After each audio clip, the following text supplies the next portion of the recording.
Napakahirap po ang pumunta, tumayo, at magsalita sa inyong harapan. Pero noong paman, alam ko walang madali kapag ikaw ay Marcos.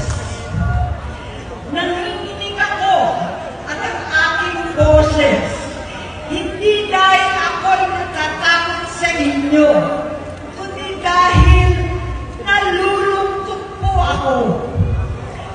Ipagpaumanhin ninyo sa gitna ng magsasalita ko, ako'y hihinto, hihinga dahil sa bigat ng aking kalooban. Pero hindi yan ang dapat kong ihingi ng paumanhin. Hindi yan ang kasalanan ko sa bayan na dapat ihingi ko ng tawag. Narito po ako dahil sa tawag ng Iglesia ni Cristo para sa transparency, accountability, at hustisya. At dahil sa tawag ng sarili kong konsensya, bilang senador, bilang kapatid, bilang Pilipino. Bata pa lamang kami ni Bongbong. Alam na ng buong pamilya ang problema sa kanya.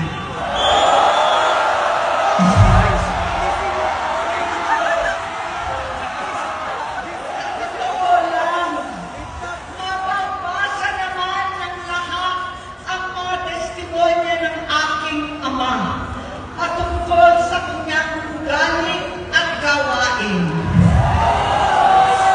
Noon, dahil may tatay pa kami, hindi ko pa siya responsibilidad. Noong tumatanda, ay mas naging nakakabahala. Batid ko na nagdadrag siya.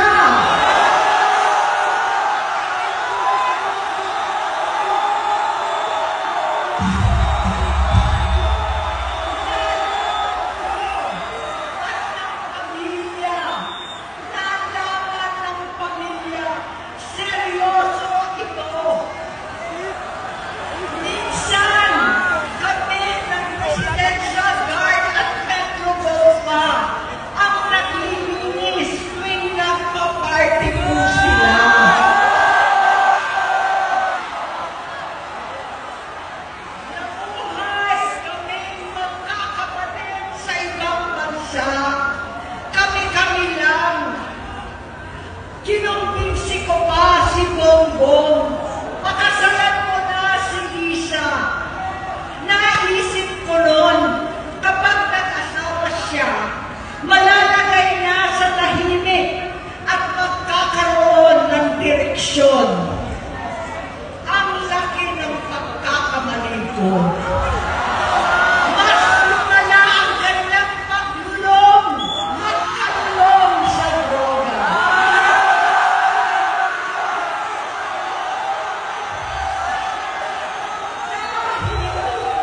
Parehas pa na silang mag-asawa.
lumawas para sa bisyo. Simula noon, naging malabo sa amin ang lahat. Kaysa mag-away, bigla na lamang lumayo ang loob namin sa isa't isa. Noong 2016, kasabay ng kampanya ni dating Pangulong Duterte laban sa droga, lumabas ang pangalan ni Bongbong sa listahan. Nakasama siya sa listahan ng mga celebrities, mga artista, Maricel Soriano at iba pa. Masinsinan kong kinausap si Pangulong Rodi. Halos manikluhod ako. Sinabi ko ayon sa kapulisan, dapat unahin, usigin ang mga pusher at saka na lamang sagipin ang mga user. Naligtas si Bongbong. Labis ang takot ko at pag-aalala. Kinausap ko siya at nagsabi siyang talagang siya ay nagbabago na. Muli at lagi, hindi ako nawalan ng pag-asa. Ako'y naniwala ulit. Mula noon, ang natatanggap ko na lang na balita tungkol sa kapatid ko ay regular na magpapadoktor. Kaya kumama naman ako. Inisip ko, totoo, dahil na-opera na ang tuhod niya sa gout. Siguro, totoo na ito. Hanggang nito, na lamang nalaman ko na tuloy ang paggamit niya sa mga party na garapalan ng hahain ng droga. Pinagmamalaki pa ng mag-asawang kayang-kaya nila ang microdosing ng cocaine. Hati-hatiin daw para 4 na beses sa isang araw. Hindi mabibisto. Ang pagpapadoktor, pinalabas nila ang pag-stem cell. Nagpapalit daw ng dugo, nagpapa-blood transfusion. Kayang-kaya raw, hindi ko maintindihan ang pinagsasabi. Noong 2021, kahit paano, nagkikita kami at nagkakausap. Sumumpa siya sa akin talagang hinintunan niya. Naniwala ako kasi sabi niya gusto niyang tumakbo. Ang sabi ko, tutulong ako sa abot ng aking makakaya. Ipinakilala ko si Bongbong kay Inday. Naging magkatandem sila. Pagkatapos noon ay biglang hindi na niya ako ulit kilala. Kahit si Inday, nagtataka, bigla ko na itsapwera. Kahit ganon, nangampanya pa ako para sa kanya. Kahit si Inday na lang ang aking nakakausap. Hindi ko alam bakit ako naabang sa headquarters nila sa Mandaluyong. Hindi ko alam bakit walang nagre-report sa akin tungkol sa kampanya. Sa totoo lang, masakit mang aminin, nung dinidisqualify na siya, halos papaboran ko na sana dahil may nagsumbong sa akin mula sa kanyang campaign team na gumagamit na naman siya. Nung sinabihan ko, siya at mga taong nasa paligid niya, nagkaisa silang tuluyan akong alisin sa kampanya na ako naman ang bumuo. Sinabi nilang gusto ko na siya ay mag-disqualify para ako ang pumalit. Hindi totoo yun! Iniisip ko ang kalagayan ng aking kapatid at paano siya magsisilbi kung ganyan ang kalagayan niya. Pero pinaparating sa akin na hindi siya lulong at minsan na lamang tuwing nagpa-party. Hindi ko maipaliwanag bakit gusto kong maniwala at hindi mawalan ng pag-asa. Noong nanalo siya, naging pinakamalayo na siya. Maliban sa opisyal na takbuhan at kapag pumupunta yung nanay namin, hindi ako sumama sa loob ng 3 taon dyan sa Malacanang. Dahil lantaran na doon ang inuman, ang paggamit nila ng cocaine at mga bawal na gamot. Hindi ba nila nakikita, naririnig, kakaiba na siya magsalita, hindi na maintindihan kung ano-ano na sinasabi at wala na sa sarili. Nagtatago sa kabaitan niya ang pang-aabuso niya sa droga. At nagbunga na ito ng mga nakakapinsalang maling desisyon. Hinayaan niyang kumilos ang mga nakapalibot sa kanya. Yung mga umaastang presidente habang nilululong siya ng mga ito. Hindi na kami nagkausap. Sa harap ng publiko, pinipili kong magmukha kaming maayos. Pero wala na kaming koneksyon. Hindi ko hinihiling na maunawaan ninyo ako, lahat kayo.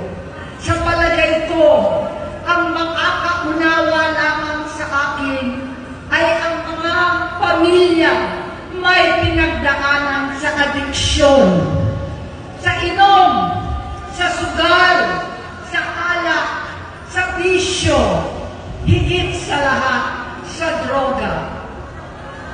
Pag hindi ko siya makakasama, buong aking loob na ipasok sa institusyon, ipagamot, iparihab ko na yan.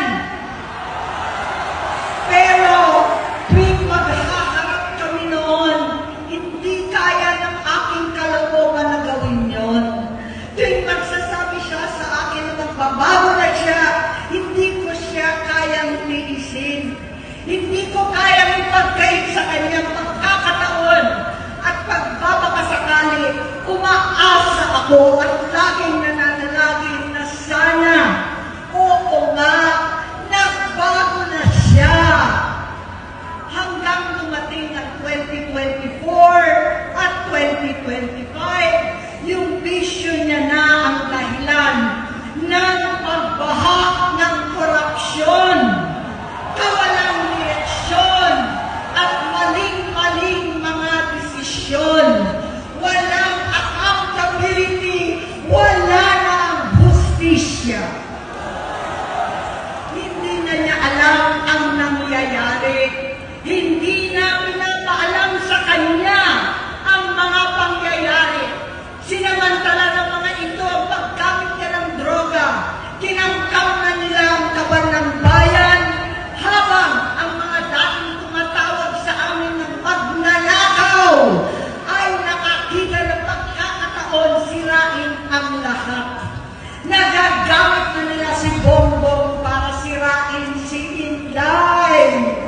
Itinutulak pa nila si Bongbong at ang bayan sa bangin para umastang tagapagligtas. Mula sa pagtraidor at pagpapahama kay BP Inday, sa confidential funds na pagtutuusin ang galing naman sa opisina ng Pangulo, hanggang sa pagpadukot sa dating Pangulong Duterte para itago na lamang sa ibang bansa. Ang kabaitan ni Bongbong ay naging kalupitan. Karapalan na ang pagtatikip sa kanya ng mga nasa Congress, sa Senado, mga miyembro ng kabinete. Kitang-kita na ng taong bayan, wala nang puwang ang kahihiyan.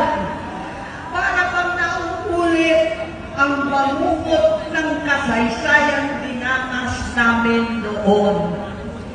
68 years old po ang tatay ko nung pinatalsik sa pwesto. 68 years old na rin si Bongbong ngayon. November din noong 2021 nung nakumbinsi ko si Inday na magbise kay Bongbong. November 18 po bukas ang ikatlong araw natin. Siyam na taon na nakakaraan. Saktong November 18 pa talaga na pinatiting ni Pangulong Duterte ang tatay ko sa libingan ng mga bayani. Halo-halo na ang aking nararamdaman, pero alam ko ito ang dulo at hangganan ng aking pagtitiis at pananahimik. Hindi na tayo mananahimik! Dahil nalaman ko pati ang mga anak niya ay nagdodroga na. Pinasusuklaman ko pa ang pag-alok ng mag-inang si Sandro ng droga ang aking mga anak at iba pang mga kamag-anak. Yan ang hindi ko na mapapalampas. Sa loob ng halos 4 na dekada, wala akong ibang pinangarap kundi maipakita sa sambayanan na hindi kami masamang tao. Hindi masama ang pamilya Marcos. Gusto kong ibangon ang dangal ng aking ama. Sa pamamagitan na nagpagtatrabaho para sa bayan, sinikap kong maging mabuting gobernador, tinatawan, senador. Hindi ako halos nagpapahinga para makapag-iwan sana ng legasiya na kapag sinabing Marcos, nabawi na namin ang tingin sa nakaraan. Ngunit sa kagustuhan kong maging responsableng anak, matupad ang pangako ko sa aking ama. Nabigo akong maging mabuting kapatid. Naging mahina ako kay Bongbong. Sa kapulisan at sundalo sa lahat ng mga leader at tagapagpatupad ng batas, siya ang Pangulo natin ngayon. Sinabi ko kung anong kalagayan niya ngayon. Tulungan niyo akong mapabuti ang kanyang kalagayan. Tulungan niyo akong matulungan siya. Hindi niya ako kalaban. Ang kalaban niya ay ang sarili niya. At nadadamay ang bansa sa laban na yan. Bilang senador at lingkod bayan, batid ko ang mga problema at gaya ng bayan, alam ko rin ano ang solusyon. Sa pagkakawatak-watak, patuloy na pamumulitika, pagnanasa sa kapangyarihan ng mga talunan naman, kabuluhan sa Mindanao, alanganing gyera sa China at Estados Unidos, kawalang pananagutan sa flood control scam, karapalang kahiman, panggigimik sa hindi kaalyado, pagkakanulo sa kapwa Pilipino, pagdakip sa dating Pangulong matanda't may sakit upang ihagis lamang sa bansang dayuhan, pagsadsad ng piso, paglaganap ng gutom, paghihingalot ng ekonomiya, at pagsasawalang bahala sa taong bayan. Ang delubyo at kalamidad na nagdudulot ng parusa, ang korupsyon na nauwi sa kawalan ng tiwala at hustisya sa Pilipinas, sa kanyang pamahalaan, lahat ng yan ay masusolusyonan kung ikaw, aking kapatid, magsaayos ng iyong sariling kalusugan. Kapag humupa ang ingay sa politika, kapag umuwi na kami sa aming pamilya, hindi bilang senador, kundi bilang ate, bilang si Manang Aimee,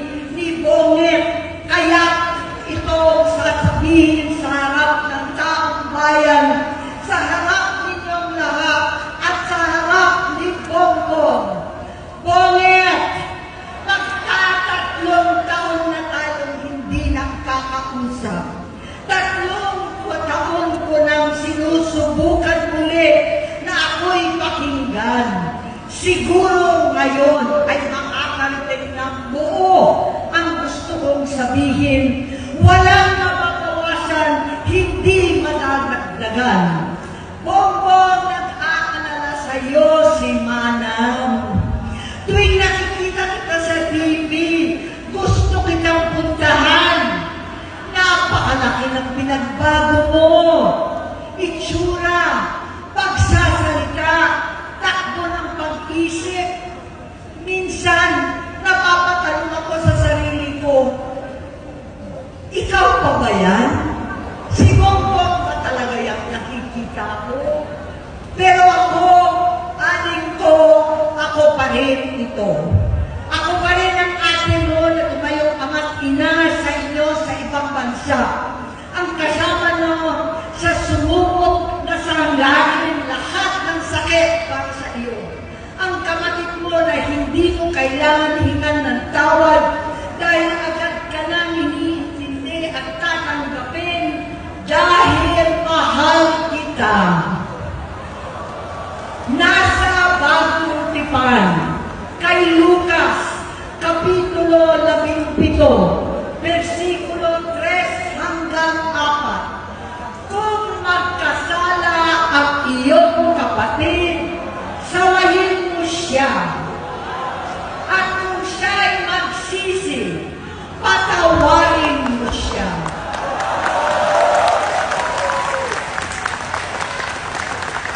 Tama na, aling ko. Tapusin mo na ang paghihirap mo at ng bayan. Gaya nung umalis tayo sa palasyo, kaya mo pa rin hawakan ang iyong kamay, huwag kang matakot. Malaki na ang dulot sa iyo ng droga. Sinisisi ko ang sarili ko dahil hindi ako nakinig sa mga sumbong. Hindi ako nakialam. Hindi ako maniwala. Pero hindi pa huli ang lahat. Tama na, aling ko. Magpahinga na tayo. Umuwi na tayo. Magpagamot, magpagaling at nangangako ako. Hindi ako malilingan, hindi ako magkukulang. Lahat ng kasama mo ngayon, hindi natin kasama sa pinakamadilim na bahagi ng buhay natin. Kasama mo sila ngayon dahil nasa taas ka pa. Ako at ang ating mga tunay na kapatid dito sa Luneta ang kasama mo kahit magdilim ulit ang lahat. Talikuran mo ang iniisip at ibinubulong nilang ambisyon. Unahin na natin ang kalusugan mo dahil sa adiksyon na bigyan mo ng malubhang karamdaman ang buong bansang Pilipino. Matatanda na tayo, sakitan na si Mami, alagaan na lang natin ang isa't isa. Kaliwat kanan man ang panghuhusga sa akin, malinaw sa aking puso na dapat mauna ang Diyos, ang bayan, pamilya at sarili.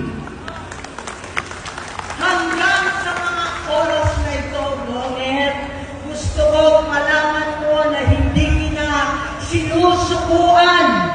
Hindi ko kakayanin kung mapapahamak ka. Kaya hinihingi ko na tayo'y umuwi na, mamahinga, alam sa iyong kalusugan. Kaya ko mabigo at mawala sa iyo ang posisyon, pero hindi ko kayang mawala ka sa amin. Ayusin mo ang sarili mo. Magpagamot, alisin ang droga sa iyong sistema. Wala akong ibang gusto kundi gumaling ka, malagpasan natin ito muli. Dahil wala akong ibang hinahangad bilang ate, kundi maging masaya ka, maging ligtas sa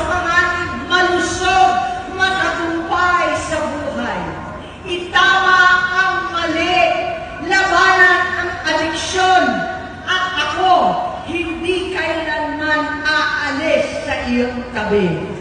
Susuporta at hindi titigil manalangin kasama ninyo dito sa NECA at sa buong mundo. Dahil iyon naman ang tungkulin at ibig sabihin ng salitang kapatid, kapatid, mabuhay kayo mga kapatid. Maraming salamat po, Senator